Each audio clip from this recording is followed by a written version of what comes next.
15 years ago, I was in Singapore attending a conference that was called by the late missiologist Ralph Winter, and I had the opportunity to chat with him, and he asked me my name and what organization I'm with. And I said, well, I'm from this small church called the Evangelical Covenant Church. And he said, oh. He said, I know about the ECC. You may be small, but you are leading the way in and on the cutting edge of holistic mission around the world. Made me feel pretty good. 8 years ago, my wife and I finished our time serving as regional coordinators for Asia, and I became director of Covenant World Relief. And one of there's so many blessings about being in this position, but one of the challenges is our name.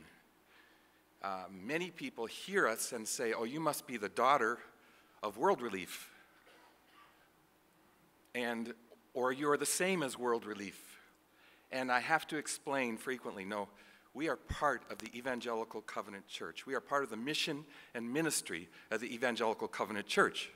World Relief is a close partner, but they are a separate organization based in Baltimore, Maryland. So Covenant World Relief in much of the world is anonymous. We work very quietly, but we're fortunate to be able to work with more than 30 partners in over 80 projects in 25 countries. Quietly, but as Al referred the other night, there's some amazing transformation that is taking place in these areas. A little over a year ago, in April of 2016, there was a major earthquake in Ecuador. And as happens in the Covenant Church, and I've experienced this in the 8 years that I've been here, when there is a crisis, Covenanters respond, both churches and individuals. And so many people responded because the Covenant Church of Ecuador, called IPE, was responding to the earthquake, and we were able to provide funding. In October of last year, Covenant World Relief Advisory Board members Debbie Blue and Carolyn Poderick and I had the privilege of going to Manta, which is on the coast, which is near where the epicenter of the earthquake.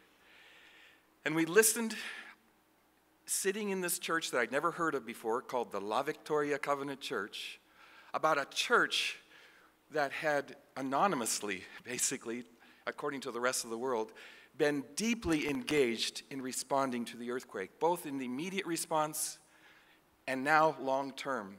We heard how that church had 77 of its members, which is virtually the whole church, engaged. We heard about the fact that this church, which is not a wealthy church by any means, had donated $12,000 of its own funds. How small business owners were allowing their vehicles to be used and actually assigning their employees to go and work in the communities that had been devastated. And as we listened to that, I said, wow. Through the local church in Manta called the La Victoria Covenant Church. And what's amazing is every once in a while we get surprised by somebody who takes notice of these small works in the world, and this video will show. In April of 2016, a devastating 7.8 earthquake hit the South American country of Ecuador, claiming more than 600 lives and injuring thousands of people. More than 1 million people were left without homes or even the basic necessities of life.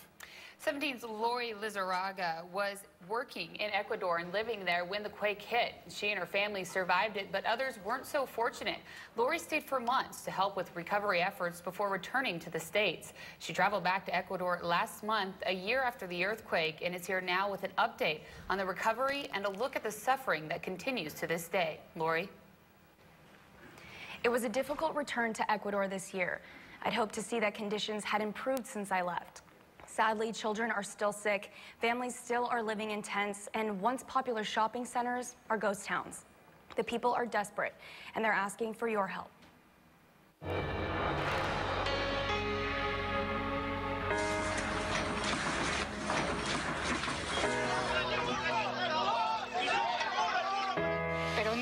y vienen de nuevo a como que quien dice, a volver a revivir. Mucho miedo y todavía estoy con el temor, todavía estoy con el miedo porque ya lo que me acuesto a dormir sueño que hay temblores. A day that changed the lives of millions in the small South American country of Ecuador. And it's been a year, so it's so sad. They don't have like a house, they don't have anything yet. So it's tough. No pido solo ayuda para mí, porque puede que yo no tenga una casa, pero hay muchas personas que perdieron más que una casa. Yo también perdí mis cosas materiales, pero muchas personas perdieron familiares. I believe that our community can do something to help. We may be in different countries, but we have an opportunity to change people's lives. Fue una experiencia muy hermosa de poder colaborar, de poder, o sea, porque yo decía, ¿cómo es posible, no? Que yo pueda quedarme de brazos cruzados viendo tanta necesidad, o sea, viendo tanto dolor, ¿no? Yo no podía.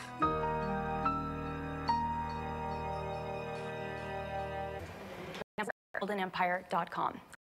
So we know the people in Bakersfield at least know about the work in Ecuador. But realistically, we know that it's this quiet participation in God's mission, reaching out to the poor, the powerless, and the marginalized, and the traumatized, that the Covenant Church, local churches, many local churches in the Covenant, as well as individuals, faithfully partner with Covenant World Relief, and I just want to thank you for that. Thank you very much.